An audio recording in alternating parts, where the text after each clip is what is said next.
వ్రతశాల ఇది నా యేసు నివసించశాల. నా పేరు మైటి, నాది ఇదే ఊరే.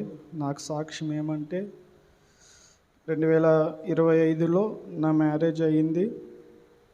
గొప్ప అద్భుతంతో నా మ్యారేజ్ మంచిగా జరిపించాడు. నాకు చక్కటి భార్యని ఇచ్చాడు. మరి హాస్పిటల్లో ప్రెగ్నెంట్గా నా భార్య ఉంది. నార్మల్ డెలివరీలతో భార్య కానుపై వస్తే నీ సన్నిధిలో నేను సాక్ష్యం చెప్తానని అనుకున్నాను.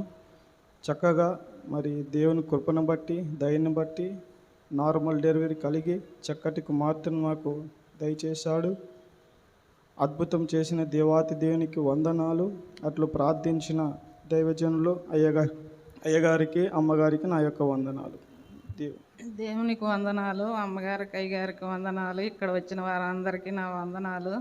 నా సాక్ష్యం ఏమంటే, నేను ఈ కీళ్ళ నొప్పులు వచ్చి చాలా బాధపడుతున్నాను, కూర్చోలేకపోతున్నాను. ఇవాళ కొంచెం మేలైంది, సాక్ష్యం చెప్తాను అనుకున్నాను. ఇంకా నాకు కొంచెం ఇంట్లో కూడా చాలా బాధలుగా ఉన్నాయి. కొంచెం నెమ్మది కలగాలని, ప్రార్థించాలని, అందరూ ప్రార్థన చేయాలని వేడుకుంటున్నాను. మా కోడలు డెలివరీ మామూలుగా కావాలని ప్రార్థించమని వేడుకుంటున్నాను. ఇదే నా సాక్ష్యము. నా పేరు నాగమ్మ, మాది కందనాతి. నా సాక్ష్యం ఏమంటే, ఓ 3 వారాల కింద మా బావ పిల్లల్ని ఎక్కించుకొని ఇదే రూట్లోనే యమునూరుకు తీసుకొని పోతున్నప్పుడు బండి స్లిప్ అయ్యి కింద పడ్డారు 7 మంది. అంటే 4 పిల్లలకి ఏం గాయాలు తగలలేదు, మా బావకి 2 పిల్లలకి గాయాలు తగిలినాయి. 3 వారాల నుంచి వస్తామనుకున్నాను, కానీ పిల్లగానికి బాగలేనందువలన నేను రాలేకపోయాను. అంత పెద్ద అపాయం నుంచి దేవుడు తప్పించినందుకు దేవునికి వందనాలు. బాగు చేసినందుకు దేవునికి స్తోత్రాలు. ఇదే నా సాక్ష్యం. నామానికి స్తోత్రాలు. మీకు అందరికీ నా వందనాలు. అయ్యగారికి, అమ్మగారికి వందనాలు. నేను 4 నెలలుగా ప్రెగ్నెంట్ ఉన్నప్పుడు అమ్మగారు దగ్గరకు వచ్చి బాబు పుట్టాలని ప్రార్థన చేయండి అమ్మ అంటే నా గురించి ప్రార్థన చేసినారు. దేవుడు దీవెనకరంగా నాకు చక్కటి కుమారుని అనుగ్రహించాడు. నా గురించి ప్రార్థించిన అయ్యగారికి, అమ్మగారికి నిండు నా వందనాలు. ఇక్కడ వచ్చిన మీ అందరికీ నా వందనాలు. నా పేరు ఎస్తేరమ్మ, ఇదే ఊరే మాది. ఇంతకుముందు మా బండి పోగొట్టిపోయింది. అమ్మవారి కాడికి వచ్చి అమ్మ మా బండి పోగొట్టిపోయింది అని చెప్తే అమ్మ ఉండి వారాలు తిరుగమ్మ, 7 వారాలు తిరుగు అని చెప్పింది. 7 వారాలు తిరిగినాను. సంతానం కోసంగా అడిగినాను. అమ్మని ఇస్తాడమ్మా దేవుడు, నువ్వు నమ్మకంగా ప్రార్థన చేసుకో అని చెప్పింది. అయినా ప్రార్థన చేసుకున్న 7 వారాలు తిరిగినా మా బండి పోగొట్టిపోయి ఇప్పుడు 3 ఏండ్లు పైన అయింది. కానీ దేవుడు బండి మా దగ్గరికి చేర్చినాడు. వేరే వాళ్ళ ద్వారా మీ బండి పలానా చోట ఉంది, మీరు పోయి తెచ్చుకోపోండి అని కాసి కొత్త బండి పోగొట్టిపోయింది. మాది తెచ్చుకున్న సంవత్సరం లోపలే పోగొట్టిపోయింది. మేము కంతలు కట్టలేకపోతున్నాము, మా బండి మా దగ్గర లేదన్నా కానీ లేదు కట్టాలి, మీరు ఎట్లయినా కట్టాల్సిందే కంతలు అని భారంగా మమ్మల్ని హింసించి వాళ్ళు కంతలు కట్టించుకున్నారు. కానీ బండి అయితే మా దగ్గర లేదని, అమ్మ మాకు ఇట్లా జరిగింది అని ప్రార్థన అమ్మ వచ్చి అడిగింటేనే అమ్మ 7 వారాలు తిరగమ్మ, మీ బండి మీకు ఎక్కడ పోదు, దేవుడు నీకు ఇస్తాడు అని చెప్పింది.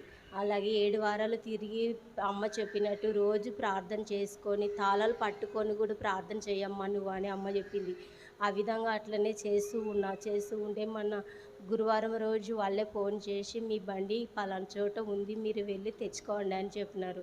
మా బండి దేవుడు మా దగ్గరికి చేర్చినందుకు వందనములు. దేవుడు తప్పపోయిన కుమారుని వాళ్ళే బండి మా దగ్గరికి చేర్చినాడు. దేవుడు ఎంత గొప్ప దేవుడు. అమ్మవారికి అయ్యగారు ప్రార్థన చేసినారు. మా బండి విషయంలో, మా కుటుంబం విషయంలో ప్రార్థన చేసిన వారికి అందరికీ వందనములు, కృతజ్ఞతలు. అందరికీ వందనాలు, చేరవచ్చిన అందరికీ వందనాలు. నా పేరు దైవకృప గుడికల్లు. మొన్న మంగళవారం రోజు మేము బోర్ వేపిస్తున్నాం పొలంలో.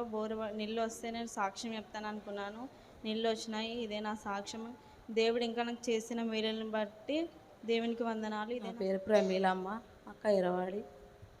నా సాక్ష్యం ఏమంటే, మే నెలలోన ఫుల్లు జ్వరము, పై నొప్పులు. హాస్పిటల్కి వెళ్తే రక్తం తక్కువ ఉండదని, కీళ్ళవాతం వచ్చిందమ్మ నీకు, తొందరగా బాగా కాదు అని డాక్టర్లు చెప్తే ఇంటికి వచ్చి ప్రార్థన చేసుకొని నీ సన్నిధిలో సాక్ష్యం చెప్తానని అనుకున్నా. అమ్మని వచ్చాడు అడిగితే, అమ్మ నీకేం కాదమ్మా, నీ వారాలు తిరుగు, నీకు అన్ని దేవుడు బాగు చేస్తాడని చెప్పినాడు. అది వారాలు తిరగను, కీళ్ళ వాతం ఏం లేదు, మళ్ళీ చూపించుకొచ్చుకుని రిపోర్ట్లు నార్మల్ వచ్చినాయి, రక్తం తక్కువ ఉండదని అయ్యగారిని అమ్మగారిని ప్రార్థించమని అడుగుతున్నాను. హల్లెలూయా. నా సాక్ష్యం ఏమంటే నా పేరు చెన్నమ్మ, నా ఊరు పేరు సిరాలదొడ్డి. మరి మా అమ్మ జ్వరంతో చాలా బాధపడుతుంది. ఆ జ్వరం పైపాడు జ్వరం వల్ల మరి ఆసుపత్రికి పెద్ద ఆసుపత్రిలోనే మాకు 5 దినాలు 6 దినాలు వేసింటే రక్తం లేదు. ఈ అమ్మకి రక్తం ఎక్కియల్లా పైపాడు జ్వరం ఉంది. అది ఆ పైపాడు జ్వరం వల్ల ఈ అమ్మకి రక్తం పీల్చేదా అని అంటే డాక్టర్లు అంటే, తండ్రి ఈ అమ్మ ముసలాయమ్మకి ఆ రక్తం ఎక్కిస్తారు తండ్రి ప్రభు. మా అమ్మకి జ్వరం బాగైతే రక్తము బాగుంటే గాన వచ్చి నీ సన్నిధికి వచ్చి నేను సాక్ష్యం చెప్తానని kasi నన్ను సాక్ష్యం దేవునికి ప్రార్థన చేసుకునింటి. మరి మా అమ్మ బాగుండదు కానీ నడవనికి చేత కాదు, నిలబడికి చేత కాదు, కడుపు నొప్పితోనే బాధపడుతుంది.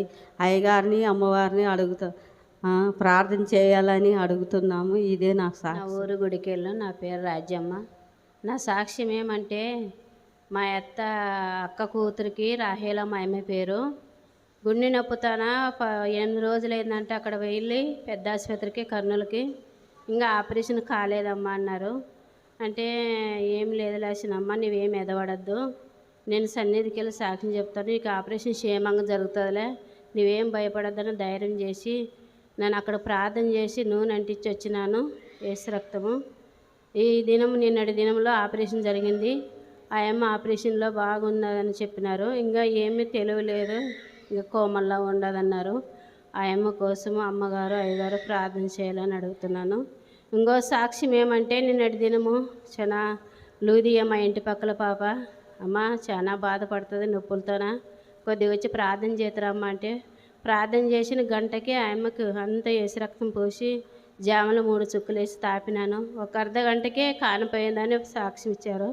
ఇదే నా సాక్ష్యమే. మేలు చేసిన దేవాది దేవుడికి వందనాలు, అయ్యగారికి అమ్మగారికి వందనాలు, ఇక్కడ వచ్చిన వారందరికీ వందనాలు.